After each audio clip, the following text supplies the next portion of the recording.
काशी विश्वनाथ ओगरदानी त्रिकालदर्शी कैलाशी अविनाशी भगवान शिव, जिनकी पुनित पावन शिव महापुराण की कथा भगवान देवाधिदेव महादेव की कृपा से, उनकी करुणा से, उनकी उदारता से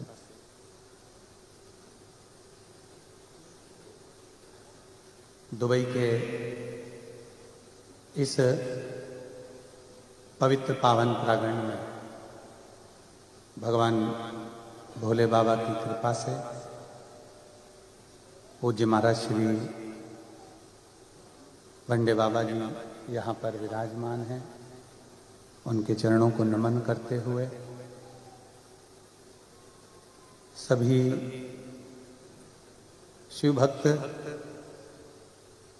इस पवित्र पावन शिव महापुराण की कथा को 3 दिवसीय श्रवण करने के लिए आप और हम सब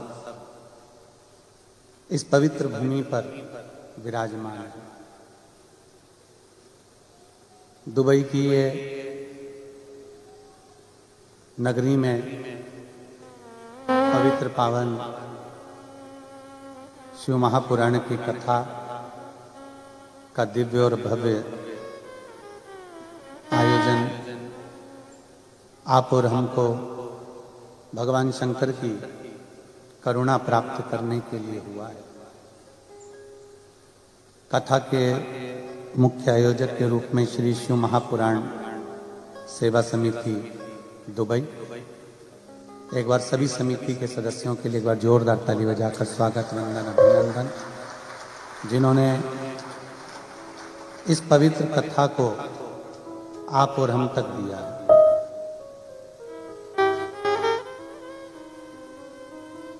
आस्था चैनल के माध्यम से, फेसबुक यूट्यूब के माध्यम से आपका और हमारा मिलन रोज कथाओं में होता रहा, पर दुबई की इस भूमि पर पहली बार आपका और हमारा आमना सामना।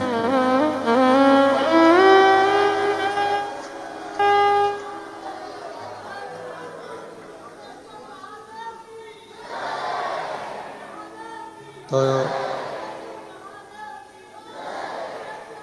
इस कथा का दिव्य और भव्य सुंदर आयोजन, आप लोगों का एक लोटा जल कहीं शंकर जी ने सुन लिया और स्वीकार कर लिया, इसलिए कथा दुबई में हो। और ये सारी समस्या का हल एक लोटा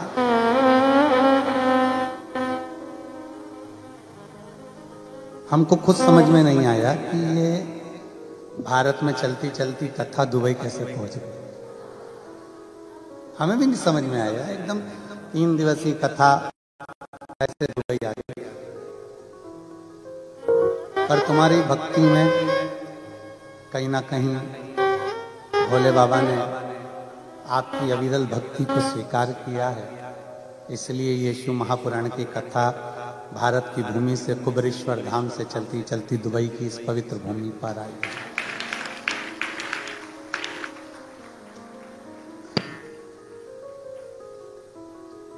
विवाह में फेरे कितने डलते हैं?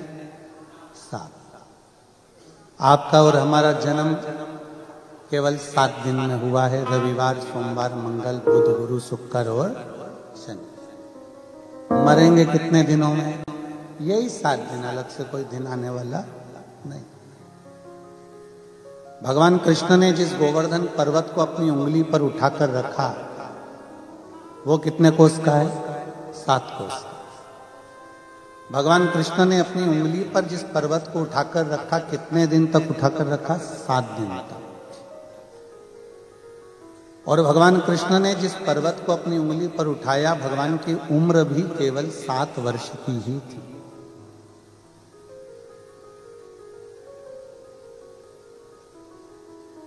और जिस दुबई में आप और हम कथा सुन रहे हैं, इसके भी 7 ही प्रदेश है। और ये 7 दिन के वारों से लेकर, 7 दिन की जिंदगी से लेकर, 7 समूह से लेकर, 7 ऋषियों से लेकर ये पवित्र कथा आज दुबई की पवित्र भूमि पर पहुंची है। और इस समय तप बल आप लोगों की शिव भक्ति का है, इसमें किसी दूसरे का नहीं। कहीं ना कहीं भगवान शंकर की अविरल भक्ति आपके भीतर विराजमान हुई, शिव तत्व आपके भीतर विराजमान हुआ, तो ये पवित्र कथा आप और हमारे तक पहुंची। जितने दिल से आप सुन सकते हो, उतने दिल से इसको सुनो। और बीच में जब प्रार्थना करने का मौका आए, बड़े भाव से बाबा से अपने मन की बात भी कहो। और ये हमारा विश्वास कहता है ये समिति केवल अकेली एक बार की कथा नहीं कराएगी। अगर ये कथा आप लोगों ने दिल से सुन ली और 3 दिन मेरे बाबा से अपने मन की बात भाव से कह दी, अगली बार फिर बाबा को खींच कर आप लोग कुबेरेश्वर धाम से दुबई बुलाइए। और तेरी कृपा लेते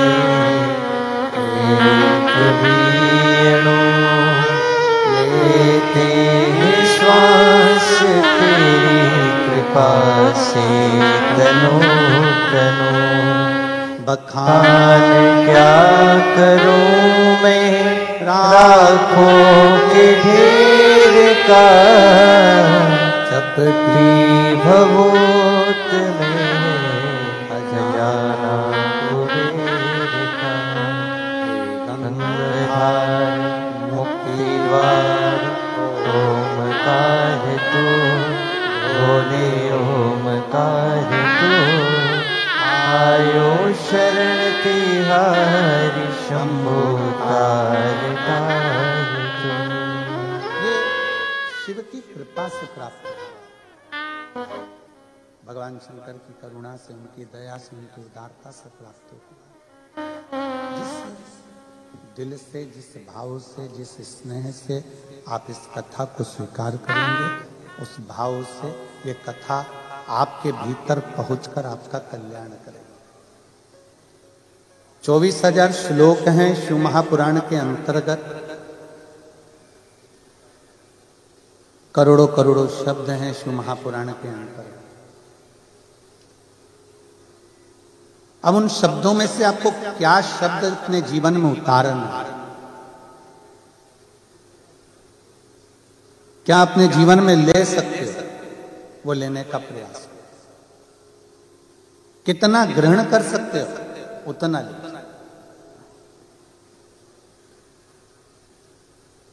अपने पास में वंडे बाबा बैठे हुए हैं, इनका जीवन और इनका चरित्र भी हमको सीखने को देता है कि पृथ्वी पर कहीं पर भी इनका कोई झोपड़ा नहीं, इनका कोई आश्रम नहीं, इनका कोई घर नहीं और इनकी कोई बस्ती नहीं। जो झोला बाजू में है वही झोला है और जो कपड़े तन पर हैं वही कपड़ा है। पर 24 घंटे से ज्यादा कोई भी देश हो, कोई भी जगह हो, वहां ठहरते ही नहीं। और 24 घंटे के बाद में आगे फिर बढ़ जाते हैं, फिर जाते जाते हैं और अपनी भक्ति में डूबे, भगवत भजन में डूबे। कहीं ना कहीं शिव महापुराण की कथा कहती है, कई लोग कहते हैं गुरुजी हमने शंकर भगवान को अपने इष्ट देव बना लिया, गुरुजी हमने शिव जी को अपना इष्ट देव बनाया। कोई कहता है गुरुजी हमने शंकर भगवान की विरल भक्ति को प्राप्त किया। कोई कहता है गुरुजी हमने शिव भक्ति को चुना है। बल्कि ये ना कहो कि हमने शिव भक्ति को चुना है, बल्कि ये कहो कि मेरे महादेव ने आपको अपने लिए चुना है, आपको चुना है। और यजमान परिवार कथा करवा रहा है और ये पूरी समिति आगे बढ़कर कथा कर रही है और व्यवस्थाएं करने में लगी हुई है, तो कहीं ना कहीं भोले बाबा की बड़ी बड़ी करुणा, बड़ी कृपा, बड़ी उदारता है।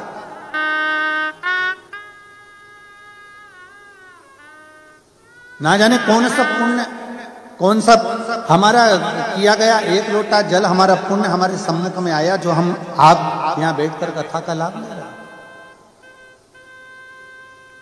कोई तो पुण्य हमारा पूर्व का हुआ होगा। जैसे कहते हैं ना, हमारी भाषा में हम लोग कहते हैं एक गुल्लक में पैसा बच्चा भरता जाता है, गुल्लक फोड़ता है, कोई गिफ्ट लेकर आ जाता है। आपकी और हमारे पुण्य की गुल्लक भराई, आपके दादा परदादा पिता माता के पुण्य की गुल्लक भराई, तब जाकर आप और हम इस शिव महापुराण की कथा में पहुंचे हैं। मतलब पुण्य के गुल्लक फूटने के बाद ये पुण्य रूपी शिव महापुराण की कथा त्रिवेणी संगम के रूप में, त्रिवेणी के रूप में हमें मिली।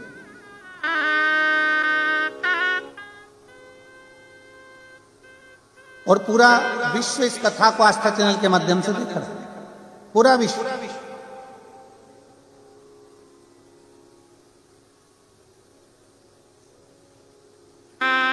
और जिस भाव से, जिस आनंद से कथा के रस तत्व को ग्रहण कर सकते हो करो। शंकर भगवान पर चढ़ाया गया एक लोटा जल कभी खाली नहीं जाता। हमको तो उम्मीद ही नहीं थी कि यहां पर भी पत्र आएंगे, पर बाबा ने यहां पर भी पत्र भेज दिए पढ़ने के लिए कि ये पत्र आए हैं और दुबई वासियों के आए। महाराज जी, हमें उम्मीद नहीं थी। हमने सोचा भारत की भूमि पर इतने पत्र आते हैं, अब दुबई में किसको फुर्सत है पत्र लिखने की।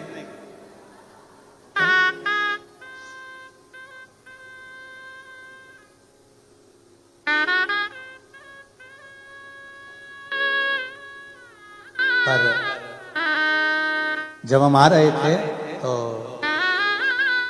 हमने देखा कि फ्लाइट में बहुत सारी दीदियां कोई भोजन परस रही हैं, कोई बेटियां किसी को चाय दे रही है, किसी को कॉफी दे रही है। चीनी के और कांच के बर्तन थे। हमने मन में विचार करा, भारत से चलने वाली फ्लाइट में सारा भोजन चीनी और कांच में दो मना नहीं है, पर चाय और कॉफी और जूस मट्टी के कुल्हड़ में दो, क्योंकि जाते जाते भी कम से कम हमारे भारत की मिट्टी को चूमते हुए तो जाओगे।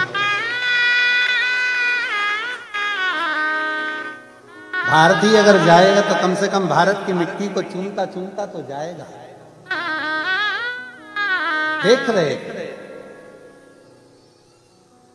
और जब दुबई में कल पहुंचे शाम को, रात्रि के समय पर, शाम के समय पर, तो यहां देखकर एक और चीज अच्छी लगी कि अभी भी यहां रहने वाले जितने भी भारतीय हैं या अन्य हैं, इनके अंदर संस्कारों की कमी नहीं हुई है, इनमें संस्कारों की प्रबलता हुई। और यही आगे बढ़ाता है। हमें अपने को आगे बढ़ाने के लिए दो चीजें मूल हैं, एक शिक्षा और दूसरा संस्कार। एक है हमारी शिक्षा और एक है हमारा संस्कार। आप अगर आगे बढ़ रहे हो, आप उन्नति की सीढ़ी पर चढ़ रहे हो, इसमें ऊपर चढ़ाने में किसी का भी हाथ नहीं है, केवल आपकी शिक्षा और आपके संस्कारों का, आपकी मेहनत का। हमने पहले भी कथा में कहा, ये कभी विचार ना लाइएगा कि सीवर वाले महाराज जी के पास में कोई हो ऐसी बूटी, ऐसी कोई दवाई जिससे हमारा दुख मिट जाए। ना ना ना, कर्म गति को काटने के लिए, अपने दुख को मिटाने के लिए आपको भी शंकर की शरण लेना पड़ेगी और हमको भी शंकर की शरण लेना पड़ेगी। आप कहीं नहीं जा सकते, कोई मंदिर, कोई देवालय, कोई शिवालय। आप अपने देश में अगर हो सकता है भारत देश में रहें तो मंदिर शिवालय नजदीक नजदीक में होते हैं, बाजू में लगे होते हैं, एक दो घर छोड़कर आप एक लोटा जल चढ़ा सकते हो। पर यहाँ तो मंदिर, देवालय, शिवालय भी बड़ी दूर और आप जा भी नहीं सकते, तो कम से कम एक लोटा जल अपने ही बगीचे में, अपने ही घर के बाहर जो गमले में मिट्टी है, उस मिट्टी को थोड़ा सा ऊंचा उठाकर और एक लोटा जल अपने देवाधिदेव महादेव को भाव से श्री शिवाय नमस्तुभ्यम कहकर जब हम समर्पित करते हैं, तो मेरा ओघड़दानी, मेरा शंभु, मेरा त्रिकालदर्शी, मेरा कैलाशी अविनाशी उसको स्वीकार कर लेगा, उसको स्वीकार करेगा।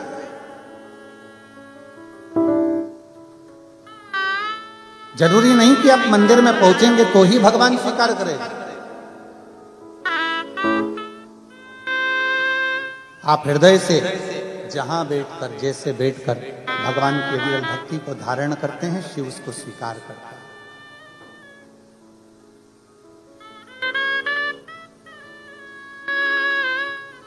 महाराज जी, यहाँ भारत से आई हुई वह निधि बेटी बैठी हुई है, जो बनारस की काशी जी की पूर्व कथा की भी यजमान थी, और अभी जो कथा हुई थी सतुआ बाबा जी कराए थे उसमें भी यजमान पद इस बेटी ने ग्रहण किया।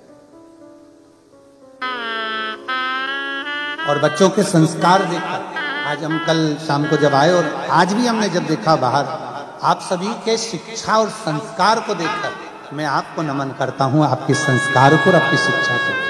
साधुता है, बहुत बहुत साधु। केवल दो चीजें हैं, एक शिक्षा और दूसरा संस्कार। आप कितने आगे बढ़ेंगे, कहां तक जाएंगे, आपकी कड़ी मेहनत, आपका अध्ययन, आपकी शिक्षा और परिवार में एक माता पिता के जो संस्कार होते हैं, एक माता पिता की जो सभ्यता और संस्कार अपने बच्चों को दिए जाते हैं, वो श्रेष्ठता। कल हम जिन जजमान परिवार के यहाँ रुकना हुआ, वहां देख रहे थे उनके बहुओं को, बच्चों को, कि सब दीप मालिका लगाकर और भगवान की इतनी सुंदर आराधना में, पूजन में और स्वागत में लगे हुए थे कि उसको देखकर बड़ा अच्छा लगा। यही हमारी शिक्षा, यही हमारे संस्कार। और झलकना चाहिए अपने माता पिता ने हमको क्या दिया, हमारे माता पिता हमको क्या प्रदान करें, हमारे माता पिता ने हमको क्या दिया, ये यहां हमें झलकना चाहिए।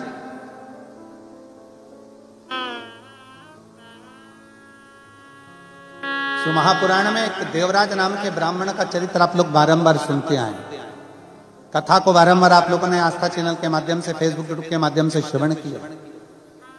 एक देवराज नाम का चरित्र, ब्राह्मण का चरित्र वर्णन आता है कि देवराज ब्राह्मण कुल में जन्म लेने के बाद भी ब्राह्मण नहीं बन पाए।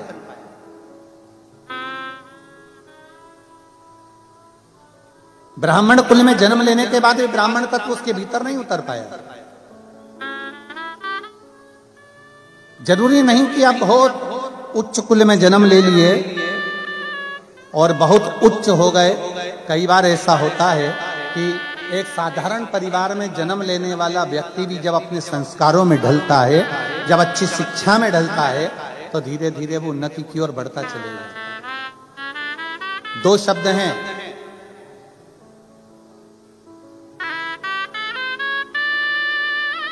रावण को विद्वान कहा जाता है और हनुमान जी को विद्यावान कहा जाता है।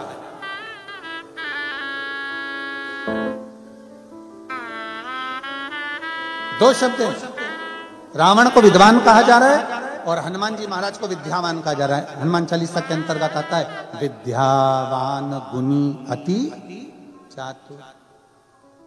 हनुमान जी को विद्यावान कहा जाता है, पर रावण को विद्यावान नहीं कहा जाता। वो बड़े विद्वान है, सारे शास्त्रों का ज्ञाता है, सब मर्म जानता है, सारी विद्या जानता है, सब कुछ अच्छा जानता है। उसके बाद भी रावण को विद्यावान नहीं कहा गया, उसको विद्वान कहा गया। क्योंकि पढ़ लेना एक अलग विषय, शास्त्र का अध्ययन कर लेना एक अलग विषय, पर उस शास्त्र को अपने भीतर उतार लेना, नम्रता धारण कर लेना, झुक जाना, प्रणाम कर लेना, नम्रता धारण कर लेना, ये रावण नहीं धारण कर पाया। ये धारण था श्री हनुमान जी महाराज। और विद्यावान गुणी अति चातुर, राम काज करिबे को आतुरे।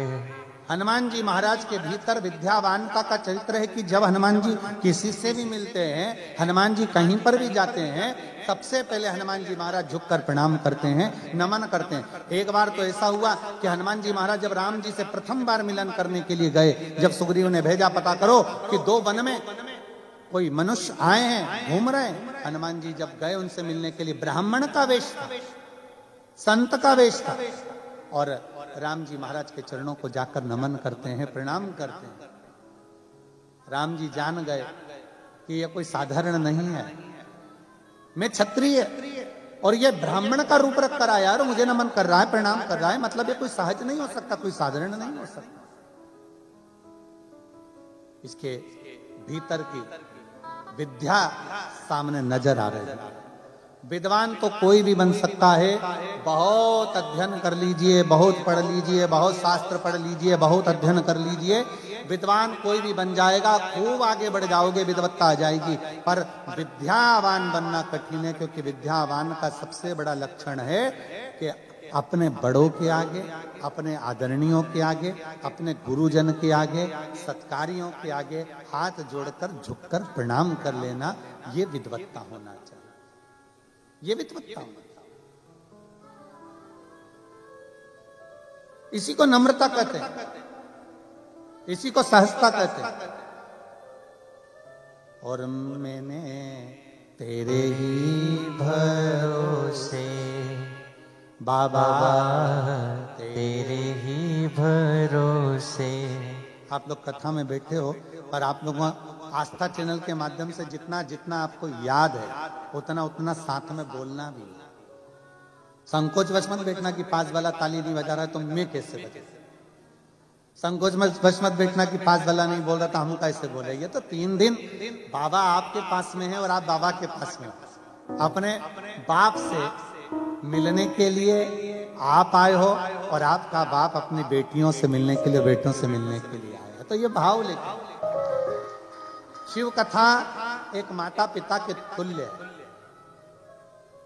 और मैंने तेरे ही भरोसे बाबा, तेरे ही भरोसे हवा बिच उड़ती जावांगी बाबा, डोर हथो छड़ी नामे कटी जावांगी।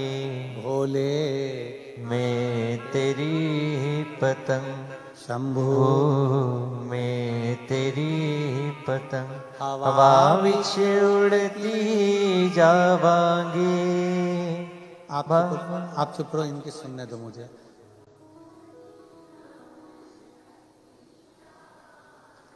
भोले तेरी शंभु में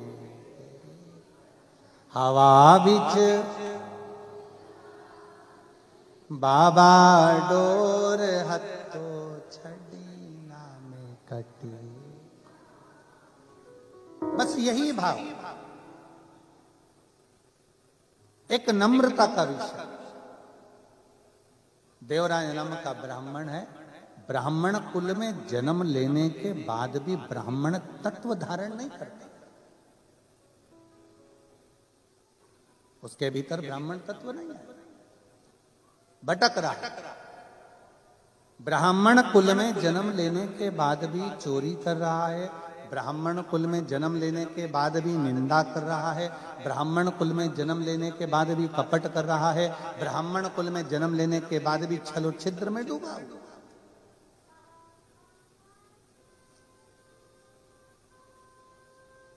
कोई पुण्य हमारा सामने आए तो हम परमात्मा की शरणागति ग्रहण करें। आप लोगों को मालूम होगा आज कितनी तारीख है? जम के बोलो जरा। 9। दिन कौन सा है? सोमवार। तिथि अष्टमी। कितनी किस्मत लेकर आए हो तुम, विचार कर लो। सोमवार की अष्टमी के दिन कथा सुनो।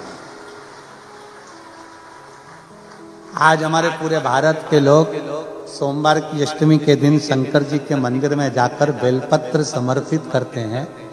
शिव कथा सुनने के लिए पूरा विश्व आज तरसता है कि कैसे भी शिव महापुराण की कथा मिल जाए। और आज दुबई वालों के भाग्य खुल गए जो सोमवार की अष्टमी के दिन 9 तारीख को शिव पुराण।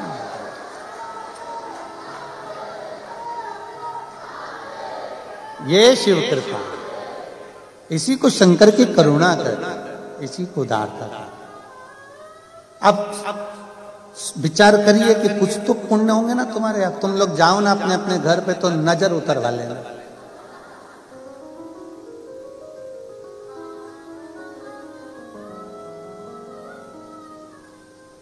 कोई तो पुण्य है और बड़ा प्रबल पुण्य है।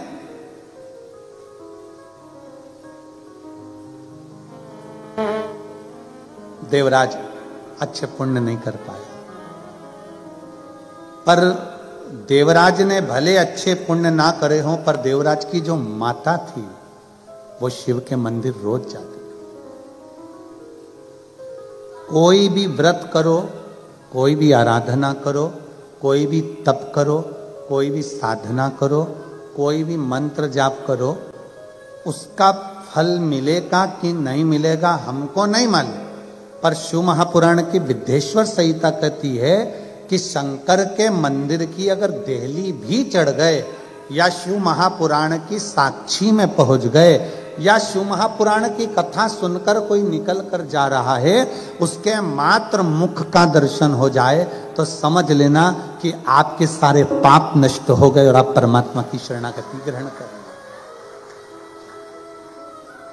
कितनी बड़ी बात लिखी है कि अगर मान लो गर्भस्थ कोई नारी है, गर्भस्थ कोई जीव है, हमारे दादा परदादा, हमारी दादी परदादी, नानी और नानी की भी कोई नानी, आदि शास्त्र कहता है कि कोई पुराण कोई शास्त्र 7 पीढ़ियों को उतारता है। महाराज जी शिव महापुराण की कथा कहती है, उज्जैन की ऋणमुक्तेश्वर मंदिर में पत्थरों पर अंकित लिखा हुआ है शिव महापुराण का लेख, कि केवल एक शिव महापुराण ऐसी है जो 7 पीढ़ी नहीं तारती है। शिव महापुराण ऐसी है जो 71 पीढ़ी को पार उतार देती है। महाराज 71 पीढ़ी को पार उतारती है। दादी का पक्ष, नानी का पक्ष, जो बेटा सुन रहा है उसके माँ बाप, उसके दादा दादी, और जो बेटी सुन रही है उसके माँ बाप, उसके दादा दादी और उसके नाना नानी, दोनों पक्ष चलते, दोनों पक्ष चलते।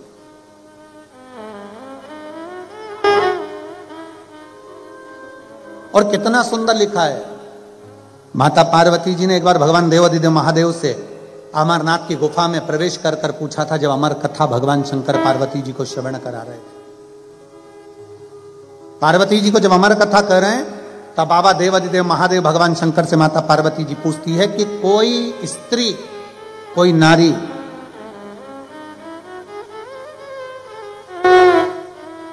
अगर कोई स्त्री, कोई नारी कोई व्रत, कोई साधना, कोई उपास करती है तो उसका फल उसके पति को, उसके बच्चों को प्राप्त होता है, स्त्री को प्राप्त होता है। क्या कोई ऐसी आराधना है, क्या कोई ऐसी पूजन है, कोई ऐसी आराधना है कि पति को तो फल मिले, पिता को फल मिले, पर साथ में उसके मायके के परिवार वालों को भी उसका फल प्राप्त हो? ऐसी कोई आराधना है क्या देवाधिदेव महादेव? भगवान शंकर कहते हैं पार्वती केवल एक है जो भूलवश भी मेरे नाम का उच्चारण कर लेता है या मुझ पर 1 लोटा जल समर्पित कर देता है, उसका पुण्य बेटी के ससुराल को भी और उसके मायके को भी पार लगा देता है। ऐसी शिव महापुराण की कथा, ऐसी शंकर की कथा है।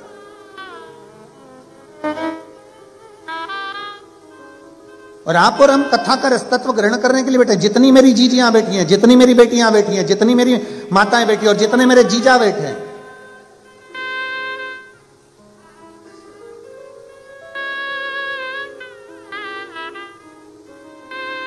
जरा विचार करिएगा किस भाव से आप कथा सुन रहे हैं सोमवार की अष्टमी के दिन।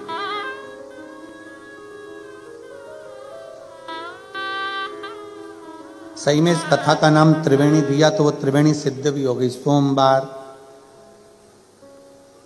अष्टमी और शिव पुराण तीनों को मिला दो तो त्रिवेणी ही हो गई। कुछ पुण्य आपके और हमारे रहे होंगे। एक बेटी ने पत्र में लिखा है,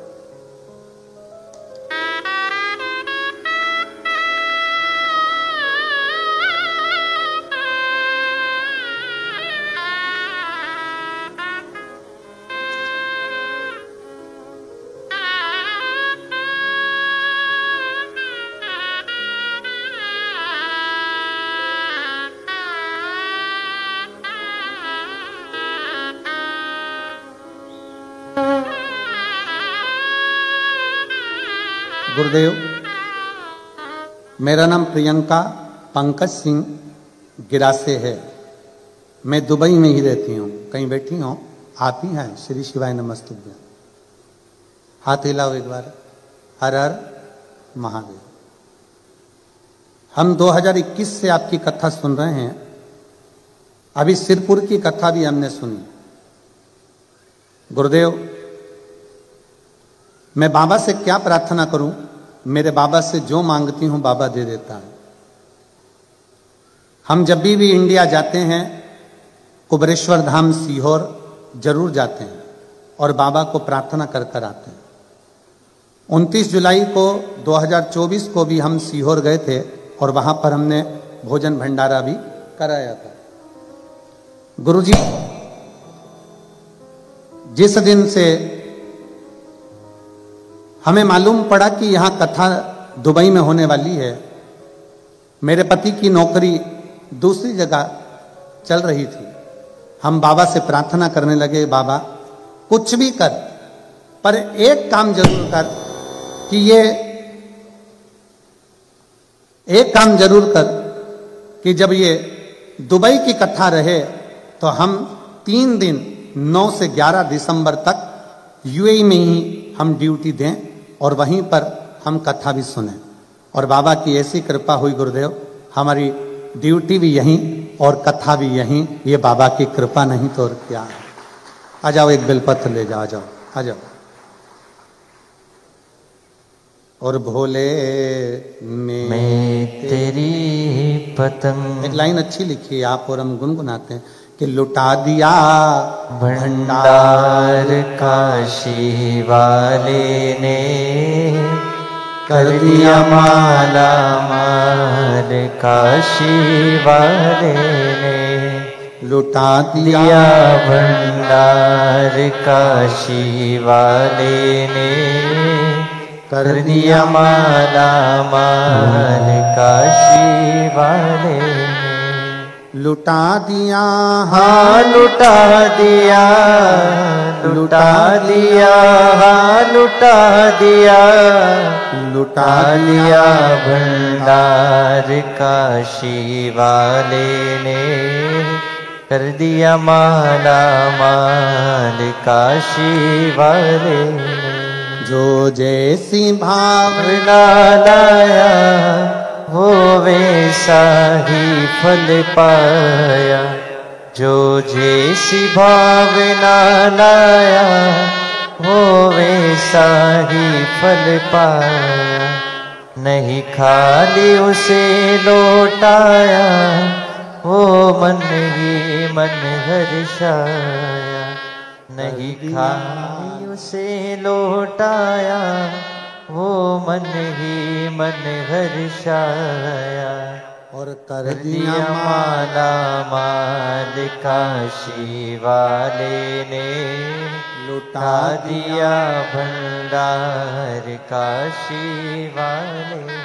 शिव कृपा से, शंकर की उदारता से बेटी लिख रही है कि हम जो बाबा से कहते हैं, एक लोटा जल हम लोग अपने शिवलिंग पर चढ़ाकर जल को हम पौधे में समर्पित कर देते हैं गुरुदेव, पर बाबा से जो कहते हैं बाबा वो हमको दे देगा। आप दिल से उसकी आराधना करते हो, दिल से प्रार्थना करते हो, दिल से उसको कहते हो, तो वो दिल से देता भी। क्यों ना देगा? बस अपने हृदय से आप शिव को भजो। देवराज नाम का ब्राह्मण अच्छे कर्म से दूर था, अच्छा कर्म नहीं कर पाता,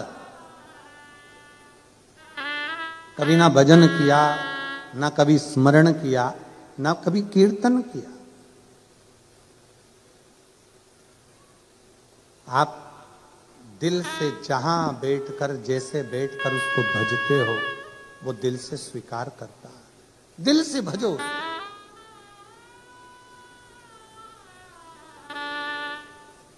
देवराज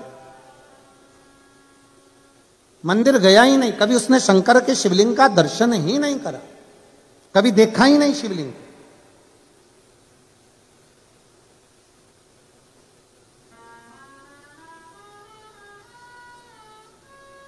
देवराज की पत्नी, बच्चे, कुटुंब, कबीला सब है, पर संगत का एक ऐसा असर पड़ गया कि देवराज एक वैश्या का संग पकड़ गया और उस स्त्री ने कह दिया, सुनो देवराज, मुझे एक स्वर्ण हार चाहिए। बिंदु और देवराज दोनों की कथाओं का क्रम एक ही जैसा, एक ही जैसा। मुझे एक स्वर्ण हार चाहिए। जो रानी के गले में हार पड़ा हुआ है, वो रानी के गले का हार मेरे को ला कर दो। अब देवराज ने विचार करा और फिर निवेदन है, पत्नी जो होती है वो कभी भी आपको कर्जे में डूबता हुआ नहीं देखना चाहेगी, पर आप अगर गलत विचार से, गलत सोच से, पर स्त्री से अगर जुड़ रहे हो तो वो स्त्री आपको थोड़ा ना थोड़ा, कहीं ना कहीं गलत कृत्य में डुबाती चली जाए।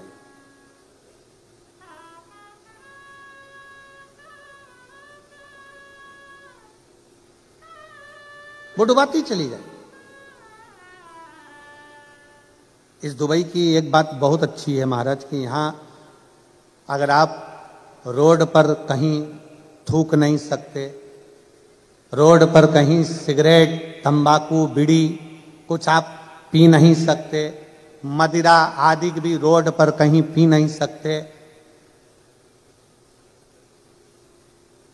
और हम तो कहते हैं ऐसा होना चाहिए अपने भारत में भी।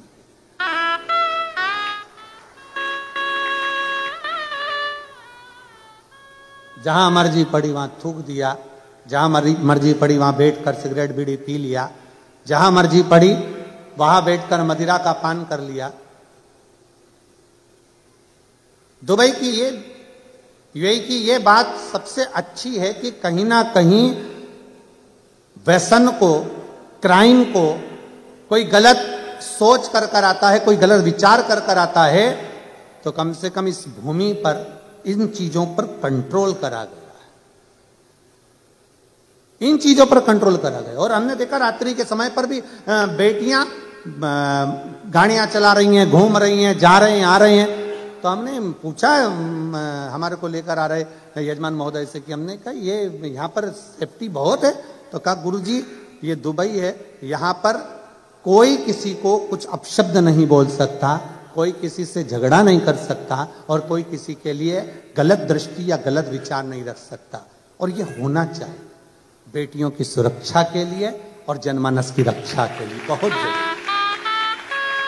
बहुत जरूरी। हर हर ये बहुत जरूरी और होना चाहिए। आज गलत जरा जरा से बच्चे नशे में डूबते चले जा रहे हैं, जरा जरा से बच्चे गलत विचारों में डूबते चले जा रहे हैं, गलत गलत उनके भीतर भाव उत्पन्न होते चले जा रहे हैं। उसका रोकथाम होना जरूरी है, बहुत जरूरी। शिव कथा कह रही है, भगवान शंकर का चरित्र कर रहा है, भगवान शंकर का आनंदमय चरित्र वर्णन कर रहा है। देवराज एक स्त्री के चक्कर में पड़ गए, देवराज एक स्त्री के चक्कर में पड़ गए और उस स्त्री ने देवराज से कह दिया कि मुझे जो रानी के गले में हार पड़ा हुआ है, जो रानी के गले में हार है, वो हार मुझे ला कर दो। अब देवराज विचार करा कि वो हार लाकर दूं तो दूं कैसे, चोरी ही करना पड़ेगा।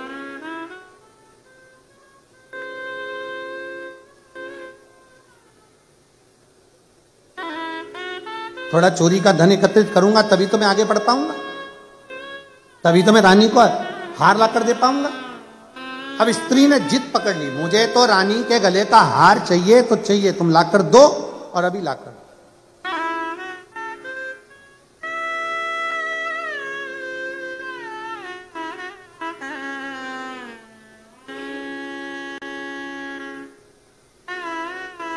अब कभी कभी कोई कोई व्यक्ति ऐसा होता है कि जिद पकड़कर बैठ जाता है। जैसे एक व्यक्ति नाई की दुकान पर गया, खबास की दुकान पर, और नाई की दुकान पर जाकर बैठ गया और नाई की दुकान पर बैठा और नाई आया कैंची लेकर, कंघा लेकर बाल काटने के लिए।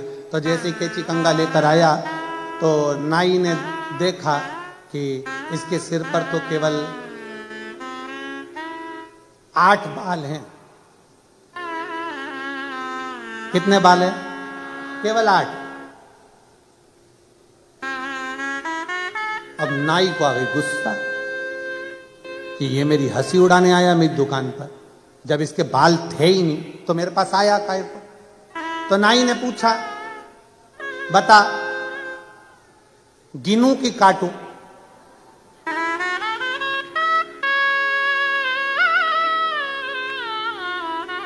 अब नहीं पूछ रहे, बता जल्दी से, गिनूं कि काटूं? अब वो व्यक्ति बोला कलर कर दे, न गिन न काट, वो 8 तू कलर कर दे। अब होता कोई कोई, अब स्त्री ने जिद पकड़ कर बैठ गई कि मुझे तो वो हार चाहिए तो चाहिए, लाओ जाओ जाकर लाके दो मुझको।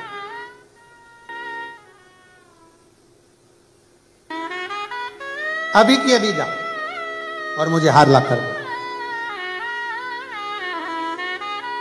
अब कभी कभी कोई जिद्दी हो जाता है, कोई कोई उल्टी सोच रख लेता है, कोई कोई गलत विचार रख लेता है, सब चीज चलता रहता है जीवन में। एक हमारा सुंदर चरित्र आता है श्रीमद् भागवत कथा में कि आत्मदेव की जो पत्नी थी धुंधली, वो भी उल्टे विचार की थी, गलत सोचती, गलत विचार रखती, बिल्कुल उल्टा विचार रखती। कभी कभी हो जाता है ऐसा, गलत विचार रख लेते, उल्टा सोच रख लेते। एक पति की पत्नी थी, वो भी बड़ी उल्टी चलती थी, बहुत उल्टी। पति कहता आलू की सब्जी बना तो वो दाल बनाती थी, पति कहता मक्का की रोटी बना तो गेहूं की रोटी बनाती थी, पति कहता पीली साड़ी पहन तो वो नीली पहनती। बड़ी पति बड़ा दुखी था, सालों निकल गए, पति के 40 साल शादी में निकल गए। आखिरी में एक दिन पति बड़ा दुखी हो गया। और कभी कभी ऐसा नहीं है कि जिंदगी में टेंशन नहीं आता, 40 साल के बाद पति को दुख आया और पति अपने गुरुजी के पास गया, गुरुजी मेरे पिताजी मरे, उनका श्राद्ध नहीं हुआ, मेरी मां मरी, उसका श्राद्ध नहीं हुआ, ना पिंडदान करने देती है ना श्राद्ध जिमाती है, मैं मेरी पत्नी से बड़ा दुखी हूं, मैं मेरी पत्नी से बड़ा दुखी हूं। गुरुजी ने पूछा हुआ क्या? जब जब मैं पिंडदान का बोलता हूं वो कहती है तुम्हारे बाप कौन सा अच्छा काम करके गए जो उनका पिंडदान करा जाए, करने नहीं देती। अब तुम बताओ कि मैं क्या करूं? गुरुजी ने कहा एक काम कर, तू उल्टा चल। अब पति ने पूछा मैं उल्टा कैसे चलूं? कह देना श्राद्ध आए हैं, पिताजी का श्राद्ध नहीं करेंगे, हर चीज में तो उल्टा चल। उसने कहा ठीक है चल के देखता हूं। आज घर पर गया और पत्नी को आवाज लगा कर गया, सुनो कल पिताजी का श्राद्ध है पर अपन नहीं करेंगे। पत्नी जूड़ा कसती कसती आई, कैसे नहीं करेंगे, तुम्हारे 10-20 पिताजी थे, जरूर करेंगे। पति तक खुश हो गया, जिंदगी में पहली बार सीधी चली। अब उसको क्या मालूम था कि खुद उल्टा चला है। अब गुरुजी ने बोला था जो काम करना उल्टा उल्टा चलना। उसने कहा सुनो पिताजी का, अब तू बोल रही है कि श्राद्ध खिलाना है तो कर देंगे, मना नहीं है, पर अपन गुलाब जामुन नहीं बनाएंगे, भजिए नहीं बनाएंगे, खीर नहीं बनाएंगे। इतने में पत्नी बोली कैसे नहीं बनाएंगे, सब बनाएंगे। फिर पति ने कहा अच्छा बना भी लेंगे ठीक है, पर अपने पंडित जी को भोजन करने नहीं बुलाएंगे। पत्नी बोली कैसे नहीं बुलाएंगे, बुलाएंगे और दक्षिणा भी देंगे। अब तो पति खुश हो गए, एकदम बढ़िया, मेरी पत्नी सही हो गई। पंडित जी आ गए,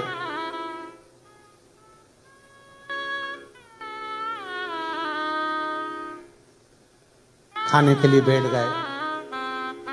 अब पंडित जी को क्या मालूम था कि इसको भोजन करने बैठना है तो उल्टा चलना है। पंडित जी के पास में वो खीर की पूछे नहीं आई और पंडित जी ने कह दिया हाँ ला दो। अब ये उल्टी चल गई, कैसा हपसी है, सब खा गया। पंडित जी उठ के भागे। पति को बड़ा दुख हुआ, गुरुजी के पास गया, मेरा सारा करा धरा पानी फिर गया गुरुदेव, इससे मेरा पीछा छुड़ा दो। गुरुजी ने कहा सीधी सीधी बात है, हरिद्वार लेकर चले जा नहाने के लिए, वो जाएगी ही नहीं, कह देना पूरा गांव का लोग जा रहा है अपन भी चलते हैं। इसने जाकर कह दिया सुनो गुरुजी ने जो जो बताया वैसा वैसा करा, सारे गांव के लोग हरिद्वार नहाने जा रहे हैं, अपने पास टाइम नहीं है, मेरे को नौकरी से फुर्सत नहीं है। पत्नी बोली कैसे नहीं जाएंगे, 40 साल शादी के हो गए, कहीं नहीं लेकर गए हो, चलो मुझे गंगा नहाने लेके चलो। हरिद्वार ले गए। गुरुजी ने कहा था जे नीचे नहाने जाए और तू इतना कह देना आगे मत जा।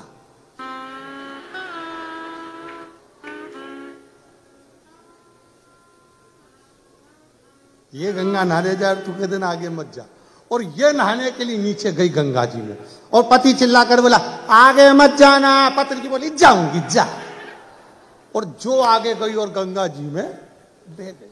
इसने जेब में से नारियल निकाल के गंगा जी में छोड़ने वाला था, इतनी देर में इसने देखा कि पत्नी ने गंगा जी की चेन पकड़ी, बच गई। और गुरुजी ने कहा था जब चेन पकड़ ले तो कह देना जम के पकड़।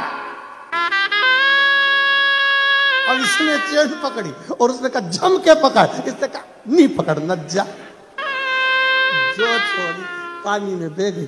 अब पति जेब में से नरियल निकाल के गंगा मैया ले जाए इसको, गंगा मैया ले जाए इसको, गंगा मैया ले जाए। ऐसी जिद किस काम की महाराज? अपने मन की बात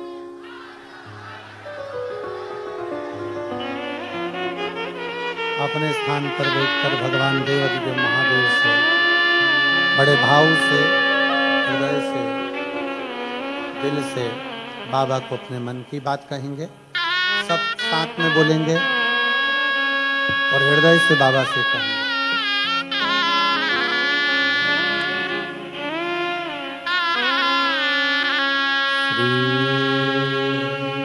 शिवाय नमस्तुभ्यं, श्री शिवाय नमस्तुभ्यं, श्री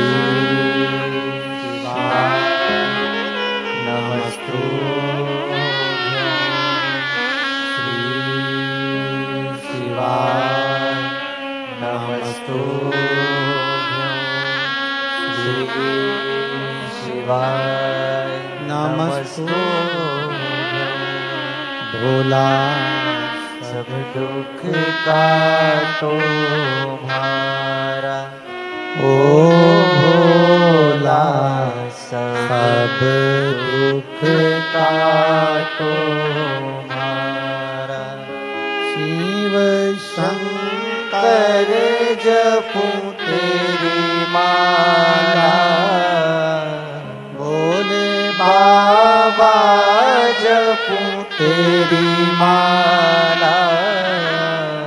भोला सब दुख का तुम्हारा, ओ भोला सब दुख का तुम्हारा। देश है मंगल मंगलकारी, देश है मंगल मंगलकारी। शमशान है वासी हमारा, शमशान वासी हमारा।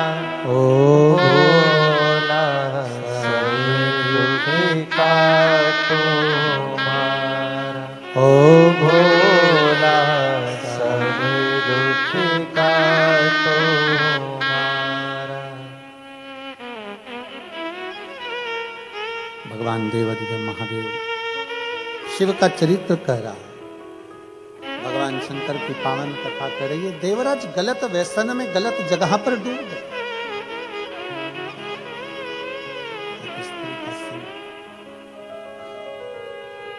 तो फिर निवेदन है जो पहले कथा में कहा, फिर कहते हैं, पर धन और पर नारी,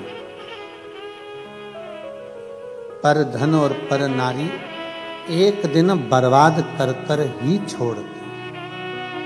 पराई स्त्री पर पड़ी हुई दृष्टि और पराये धन पर पड़ी हुई दृष्टि हमें बर्बादी की ओर लेकर चली जाती।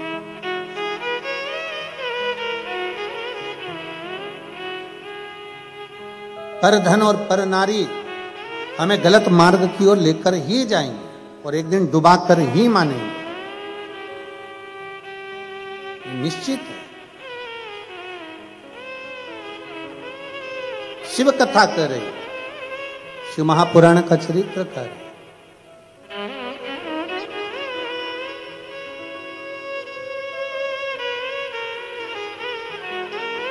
प्रयास करो, कितना सुंदर हम जहां ठहरे हैं, जिस बिला में, वहां के सामने देखो तो समुद्र की लहरें पड़ती रहती हैं सामने, समुद्र की। कितना सुंदर ज्ञान है। समुद्र में माणिक मोती सोना चांदी डाल दो, समुद्र किनारे पर छोड़ेगा क्या? नहीं। पर समुद्र में कचरा पटक दो, वो किनारे पर लगा देता है। शिव महापुराण भी यही कहती है कि जीवन में अगर कोई गलत विचार, गलत सोच, गलत दृष्टि, गलत भाव हमारे अंदर आ रहे हैं तो मन से समुद्र की लहर की तरह कचरे को बाहर फेंको और भगवान का नाम अगर उतर रहा है, कोई अच्छा कार्य जिंदगी में आ रहा है तो उसको अपने अंदर उतारने का प्रयास करो, उसको अपने भीतर उतारिए, उसको अपने अंदर ले जाने का प्रयास करिए, उतारने का प्रयास करो। देवराज ब्राह्मण कुल में जन्म लेने के बाद भी वो कर्म श्रेष्ठ नहीं कर पाए, श्रेष्ठ कर्म नहीं कर पाए। भले जन्म ब्राह्मण कुल में हो गया पर विचार शुद्ध ना बन पाए। कहीं पर भी रहो, कैसे भी रहो, देश में विदेश में जहां मर्जी पड़े, कहां रहो, पर श्री शिवाय नमस्तुभ्यम कहते रहो। तुम्हारा मन पड़े जहां रहो, पर हृदय से फिर वही बात आती, शिक्षा और संस्कार अपने जाना नहीं चाहिए। शिक्षा और संस्कार अपने समाप्त नहीं होना चाहिए, वो हैं और अंदर उतारते रहो उसको और उतारिए। देवराज व्यसन में भी पड़ गया, देवराज स्त्री के चक्कर में भी पड़ गया, चोरी करने के लिए रानी के घर में प्रवेश कर गया और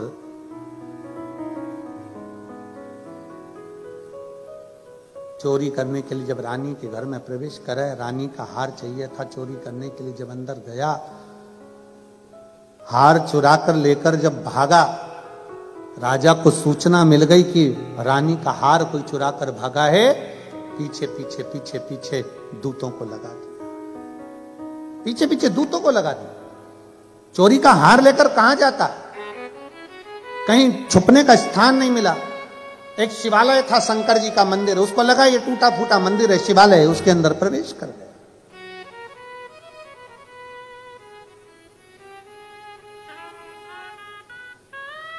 और उसको क्या मालूम था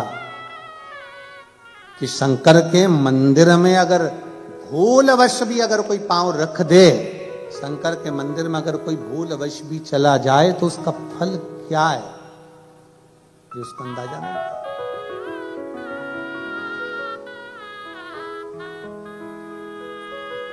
प्रवेश कर गया, शिव कथा का स्मरण चल रहा था।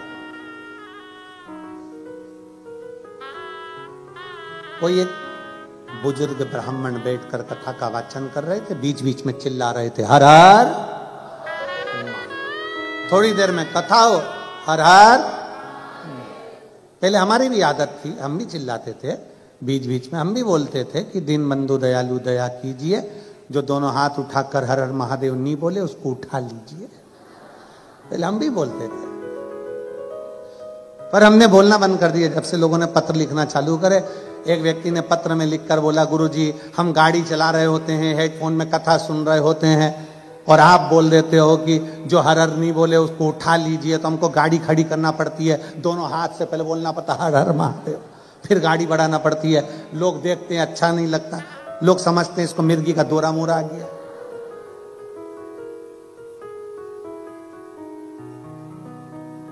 इसलिए हमने ये सब बोलना धीरे धीरे बंद कर दिया। अब बोलना बंद।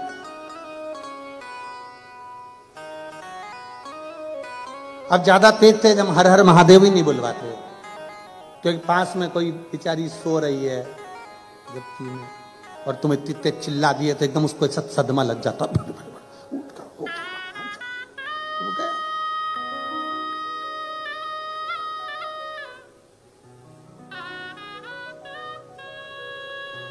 कभी कभी ऐसे चीजें हो जाती है महाराज जी। एक डॉक्टर साहब हैं इंदौर के, उनका केस एक जज साहब के पास में चल रहा है। अब वो जज साहब जब उनकी फाइल आती है वो तारीख पर तारीख दे जाते। अब एक बार जज साहब पड़ गए बीमार, उन्हीं डॉक्टर के पास आ गए। हमने कहा क्या हो गया, कहले उनको अटैक आया। तो हमने कहा तुम भी तारीख दे दो, तुम भी तारीख दो। हो सकता है क्या? नहीं, जज तारीख देख सकता है पर डॉक्टर क्यों? क्योंकि डॉक्टर शंकर का एक रूप होता है, उसका कार्य है दरवाजे पर अगर कोई आया है तो उसके प्राणों को बचाना, उसके प्राणों की रक्षा करना, ये डॉक्टर का कार्य है। शंकर का कार्य क्या है? सारे देवता मिलकर जो कार्य नहीं करते वो मेरा देव अधिदेव महादेव करता है। अकाल मृत्यु वो मरे जो काम करे चंडाल कर, काल उसका क्या बिगाड़े जो भक्त हो महाकाल का। शिव का कार्य है क्या? जो भटक रहा है, अटक रहा है, कहीं छूट रहा है, उसको पकड़कर अपने पास में लेकर आना।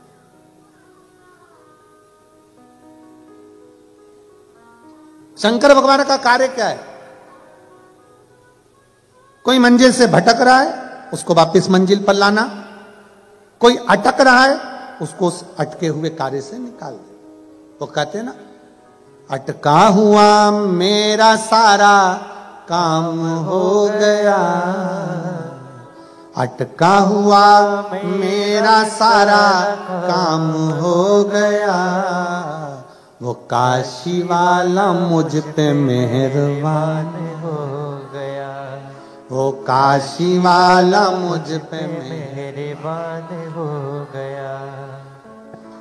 अटका हुआ मेरा सारा काम हो गया, अटका हुआ मेरा सारा काम हो गया, वो काशी वाला मुझ पे मेहरबान हो गया, वो काशी वाला मुझ पे मेहरबान हो गया। बस शिव का कार्य क्या है? अगर कोई अटक रहा है, कोई फंस रहा है, बाबा शंकर पर आपने एक लोटा जल चढ़ाया है, वो मार्ग से निकाल दे।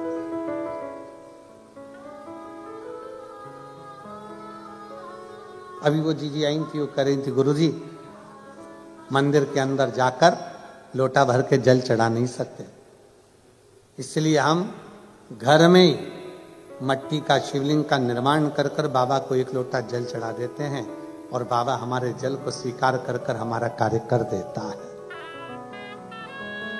यही प्रेरणा कौरव और पांडवों का जब युद्ध प्रारंभ हुआ था, कौरव और पांडवों का युद्ध जब कुरुक्षेत्र की भूमि पर होने जा रहा था, एक रात्रि के पहले पूरी सेना कुरुक्षेत्र की भूमि पर पहुंच गई थी। एक तरफ कौरव, दूसरी तरफ पांडव, दोनों तरफ। भगवान कृष्ण ने देखा कौरव और पांडवों का युद्ध होने वाला है, रात्रि के समय पर मेरा द्वारकानाथ, मेरा द्वारकाधीश पांडवों के कक्ष में पहुंच गए। सारे पांडवों को एक जगह एकत्रित कर लिया, सारे पांडवों को एक जगह एकत्रित करा और एकत्रित कर कर कहा, पांडवों, अर्जुन, युधिष्ठिर, नकुल, सहदेव, भीम, सुनो, सामने योद्धा हैं और बड़े बड़े शूरवीर योद्धा हैं, और मैं जानती हूं कि तुम भी, भगवान कृष्ण कहते हैं, मैं जानता हूं कि तुम भी साधारण नहीं हो, तुम भी बड़े शूरवीर योद्धा हो। उधर भी वीर योद्धा हैं, तुम भी वीर योद्धा हो, तुम दोनों का युद्ध हो चलेगा, उस युद्ध में तुम जीत सकते हो। सामने जो वीर योद्धा हैं उनसे युद्ध लड़ोगे, उस युद्ध में तुम जीत जाओगे। पर अर्जुन, कौरवों की सेना में योद्धाओं के अलावा कुछ संत, कुछ साधु, कुछ सन्यासी, कुछ तपस्वी, कुछ व्रती, जिन्होंने जिंदगी भर तप और बल इकट्ठा करा है, गुरु द्रोणाचार्य जैसे, अक्रूर जैसे, ना जाने कितने कितने भरे पड़े हुए हैं। इतना उनका तप बले, इतना तप बले कि तुम्हारे बाणों के आगे उनके तपबल का कुछ नहीं बिगड़ सकता। उनकी ओर से 33 कोटि देवता भी युद्ध करने के लिए कुरुक्षेत्र में होंगे।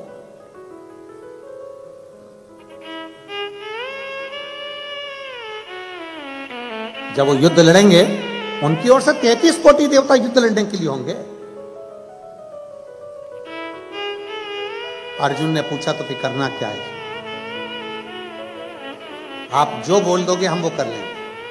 भगवान कृष्ण ने कहा अर्जुन एक काम करो, कल से युद्ध प्रारंभ होगा, तुम एक पार्थिव शिवलिंग का निर्माण करो। और पार्थिव शिवलिंग का निर्माण करना, फिर निवेदन है, पार्थिव शिवलिंग का निर्माण जरूरी नहीं है कि घर के अंदर आकर करो। तुम्हारे घर के बाहर जो गमला लगा है उस गमले में आपने शिवलिंग की मिट्टी को थोड़ा सा उठाया और वहीं पर निर्माण कर कर घर में से एक लोटा जल भर के लाकर उसी पर चढ़ा दिया, दूसरा लोटा जल लाकर उसका विसर्जन कर दिया। वही मिट्टी, वही गमला, वहीं पर विसर्जन, उसी स्थान पर एक ही जगह।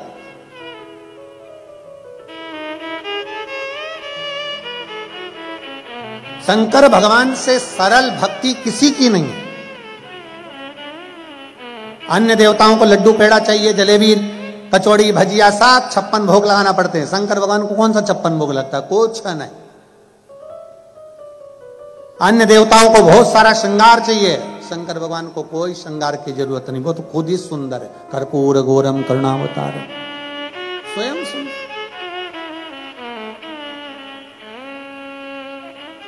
दुनिया के देवताओं के लिए हजारों लाखों दीप जलाना पड़ते हैं, शंकर भगवान को दीपक लगाओ तो ठीक, ना लगाओ तो ठीक, वो देखते ही नहीं, क्योंकि उनके सिर पे पहले से चंद्रमा बैठा हुआ है। उनको क्या करना, जिसके खुद के जनरेटर है उसको लाइट से क्या मतलब, आए तो ठीक है, ना आए तो ठीक है।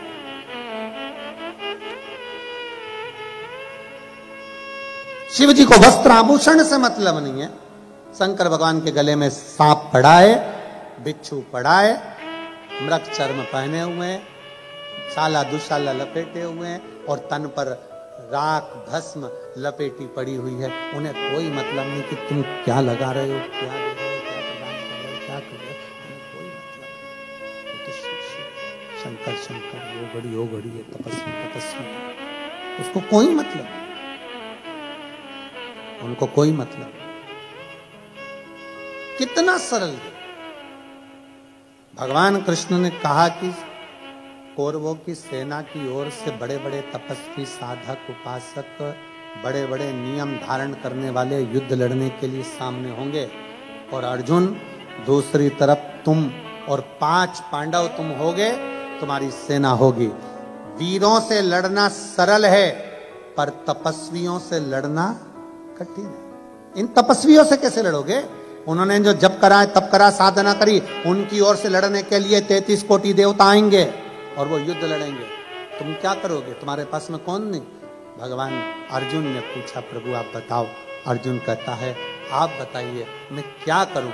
भगवान कृष्ण ने कहा, अर्जुन कल युद्ध प्रारंभ हो, उसके पहले एक काम करो कि पार्थिव लिंग का निर्माण करो।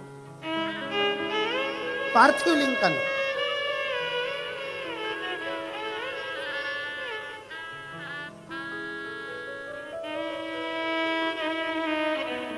पार्थिव लिंग का निर्माण करने वाला कभी खाली नहीं जा सकता। एक पत्र है,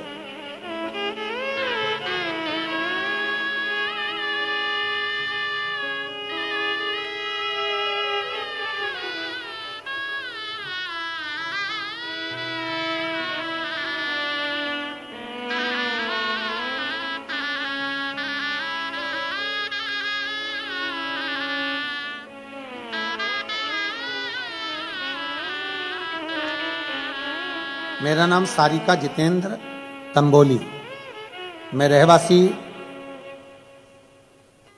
रहने वाली भारत की शाहदा जिला नंदुरबार महाराष्ट्र से हूं। कहीं बैठी हो तो हाथ हिला सकती है, अगर कहीं बैठी हो तो हाथ हिला सकती है। आप ही आए, ऐसा कर दो। श्री शिवाय नमस्ते। त्रिवेणी शिव महापुराण कथा आयोजन करवाने वाले परिवार को भोलेनाथ जी से यही दुआ मांगती हूं कि इनकी खूब लंबी आयु हो, इनके बहू बच्चे परिवार सब सुखी रहे, जिन्होंने हमको दुबई में शिव महापुराण की कथा सुनवाई है। बाबा की कृपा बनी, उनका इतना आभार व्यक्त करती हूं कि मेरे पास कोई शब्द नहीं है। होटल वाले भाई और सभी कर्मचारियों का भी मैं बहुत आदर से उनको धन्यवाद देती हूं, आज हमें इस पवित्र कथा का लाभ दिलवाया है। कभी नहीं सोचा था कि दुबई की भूमि पर शंकर भगवान का हर हर महादेव का घोष करेंगे, पर आज करने का मौका मिला। मुझे दुबई में कथा सुनने का लाभ मिला। गुरुदेव, पार्थिव लिंग निर्माण का क्या वर्णन है। फरवरी 2023 में रुद्राक्ष महोत्सव सीहोर में शामिल होने के लिए इच्छा थी। उस समय मेरी दीदी के साथ निकली थी। सर्वप्रथम ओमकारेश्वर में आए, वहां पर दर्शन करने के बाद हम उज्जैन अवंतिका नगरी गए। महाकाल बाबा का दर्शन कर फिर हम सीहोर पहुंचे। सीहोर पहुंचने पर वहां हमारा इतना मन लग गया कि वहां रुके। सूचना मिली कि वहां भीड़ बहुत ज्यादा है, भगदड़ सी स्थिति है, तो हम एक साइड रुक गए। इस बाबा के धाम में पहुंचे और वहां जाकर हमने पार्थिव लिंग का पूजन करा, कंकर शंकर उठाकर उसकी विनती करी और बाबा से जो मांग कर आए। गुरुदेव, पूरा सप्ताह ही नहीं निकला और बाबा से मांगा था जॉब अच्छा, और बाबा ने हम जैसे ही आए वैसे ही अच्छी नौकरी का हमारे हाथ में लेटर आ गया। हम बाबा को नमन करते हैं। मैं हर रोज सुबह बाबा को एक लोटा जल चढ़ाती हूँ और बाबा से रोज प्रार्थना करती थी, बाबा कोई तो ऐसा भेज दे दुबई में जो शिव महापुराण की कथा करवा ले। बाबा से विनय करी। और गुरुदेव, यजमान परिवार को बहुत साधुवाद देती हूँ, उनके बहु बच्चों को, उनके पूरे परिवार को, जिन्होंने इस कथा का लाभ दुबई वासियों को दिया। आइए एक बेलपत्र ले जाओ आप लोग, आ जाइए। पार्थिव लिंग के निर्माण का फल क्या? हम क्या मांगते हैं बाबा से?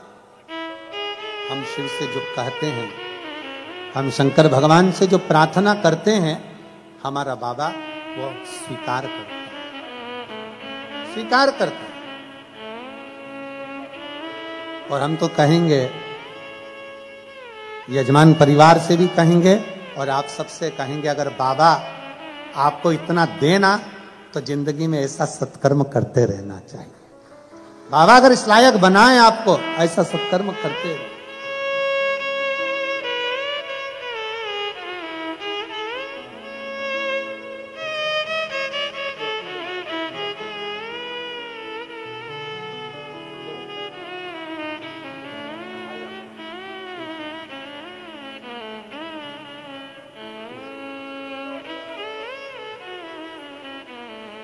तेरा ही दिया मैंने खाया पिया है, तेरा शुक्रिया है, तेरा शुक्रिया है।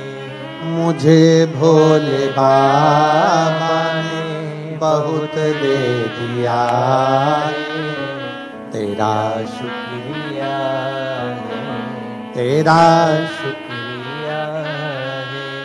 ये जायदाद दी है, औलाद दी है, ये जायदाद दी है, औलाद दी है।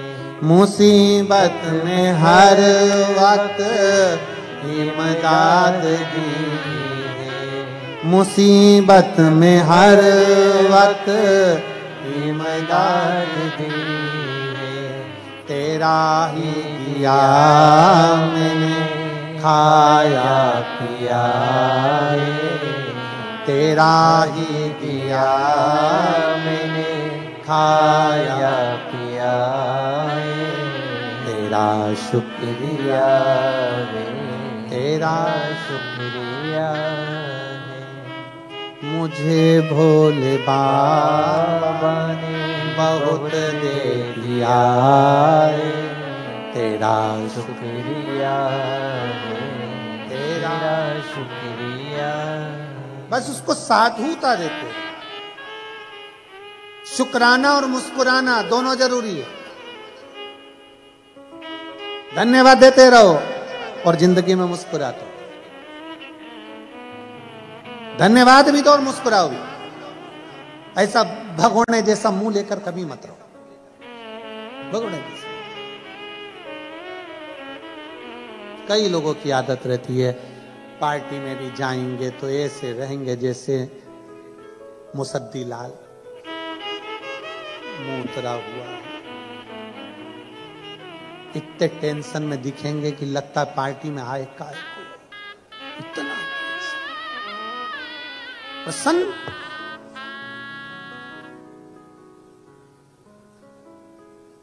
अरे कोई आया करे दुबई में तो कहा करो मुस्कुराइए, आप दुबई में हो, प्रसन्न हो।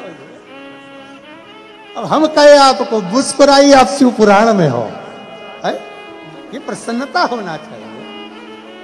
ऐसे भाई राम पल्लू वल्लू लेकर ऐसे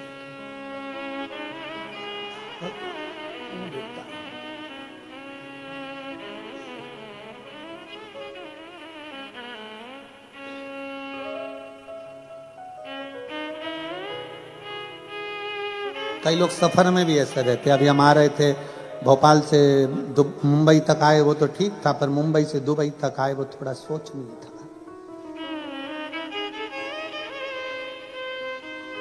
बैठी थे एक भाई, 3 बार बेचारी जीजी आई पूछने के लिए जीजा से कि हम क्या लाएं तुम्हारे लिए। 3 बार जीजी आई और जीजा से पूछा हम तुम्हारे लिए क्या लाएं। महाराज जी वो जीजा एक जैसा ही था, टाई भी पहना था, कोट भी पहना।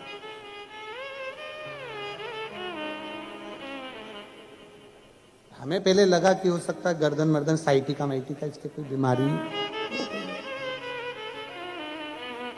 वो जीजी ने कहा भी सर आप एकदम कड़ले हो रहे हो, तो वो बटन दबा के थोड़ा सा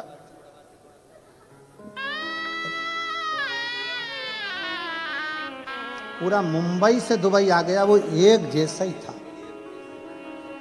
एक जैसा।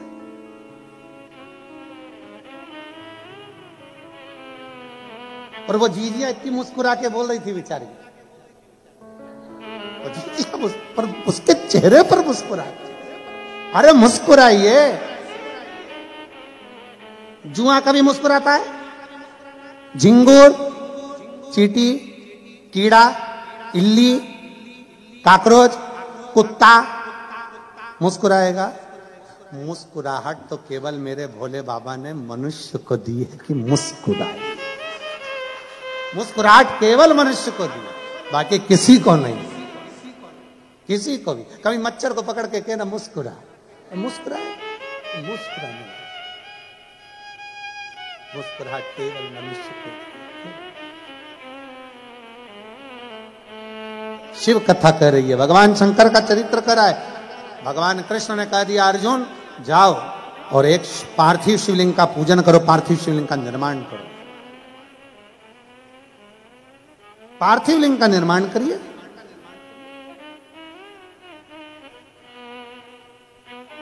अर्जुन ने पूछा कि पार्थिव लिंग निर्माण से होता क्या? क्या होता है पार्थिव लिंग के निर्माण से? भगवान उसी समय पर कृष्ण ने कहा आज तो मैं नहीं बोलूंगा, पर अर्जुन एक समय ऐसा आएगा कि तुझे मालूम पड़ेगा कि पार्थिव लिंग निर्माण का क्या फल है। और मेरी जीजियों, मेरे जीजाओं, मेरी माताओं, मेरी बहनों, बेटियों, बेटाओं, सबसे निवेदन करूंगा 3 दिन की कथा सोमवार की अष्टमी से आप सुन रहे हो 9 तारीख से 11 तारीख तक। 11 तारीख को ये कथा विराम हो जाएगी। उसके बाद में आप 3 महीने के अंदर हमें सीहोर में लेटर लिखकर जरूर बताना कि तुमने जो पंडाल में बैठकर मांगा वो बाबा ने दिया कि नहीं दिया, बताना जरूर। आप बैठे हो कथा में, कथा श्रवण कर रहे हो, दिल से भाव से कथा सुनने के लिए आए हो, बाबा ने दिया ना दिया, क्या मांगा आपने, ये आपके ऊपर निर्भर कर। और खाली ना जाता कोई दर से तुम्हारे, खाली न जाता कोई दर से तुम्हारे, मैं भी खड़ी हूँ नन्ही बाहें पसारे।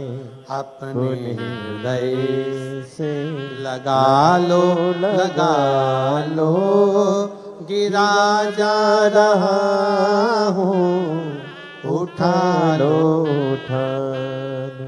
भोले अपने दर से अब तो न टालो, गिरी जा रही हूँ, उठा लो, उठा लो। आप दिल से जो मांगोगे, दिल से जो बोलोगे। अर्जुन कहता है क्या मैं पार्थिव लिंग का निर्माण करूं, पूजन करूं, आराधना करूं, क्या शिव मुझे कुछ देंगे? शंकर भगवान कुछ प्रदान करेंगे?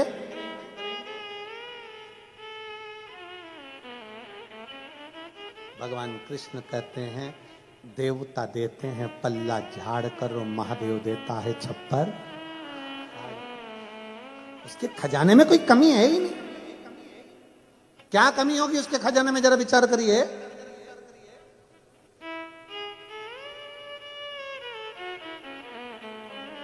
एक वन में रहने वाला, वो भस्मासुर, वन में रहने वाला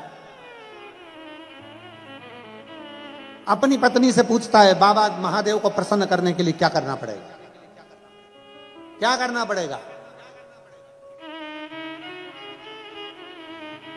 शंकर भगवान इतनी जल्दी राजी होने वाले नहीं, इतनी जल्दी राजी होने वाले नहीं। काय से राजी होंगे? घोर तप करा, घोर तप। इतना तप करा उस भस्मासुर ने। शंकर भगवान प्रकट होकर मांगे तुझे क्या चाहिए, मांग। उसने कहा बस कुछ नहीं चाहिए, आप मुझे अपने चरणों की कोई थोड़ी सी सेवा बता दो जिससे मुझे रोज आपका दर्शन होता है। शिव जी ने कहा ठीक है, मैं चंदन वंदन कुछ नहीं लगवाता, मेरे को भस्म प्रिय है, तो मुझे रोज राख ला, भस्म ला और मेरे शरीर पर चढ़ा के जा, तेरे को भस्म की ड्यूटी दी आज। ठीक है। अब पत्नी रोज पति से पूछती कहाँ जा रहे हो, तो क्या भस्म लेके शंकर जी के पास जाना है। रोज भस्म ले जाता, शिव जी को चढ़ा देता, रोज ले जाता, रोज चढ़ा देता, रोज ले जाता, रोज चढ़ा देता। अब 3 दिन से मुर्दे ही नहीं आए, किसी का अंतिम संस्कार ही नहीं, फैक्ट्री बंद। भस्म कहां से आई? अब कोई मरे तो भस्म है, भस्म कहां से आई? 4 दिन हो गए। पत्नी ने पूछा क्या बात है, तुम खाना वाना नहीं खा रहे हो, भोजन नहीं कर रहे हो? कोई मर नहीं रहा। अरे तो तुम्हें मरने से क्या दिक्कत है? क्या मरे तो जले, जले तो भस्म बने, और भस्म बने तो शिव जी को चढ़े। अब कोई मरने को तैयार नहीं।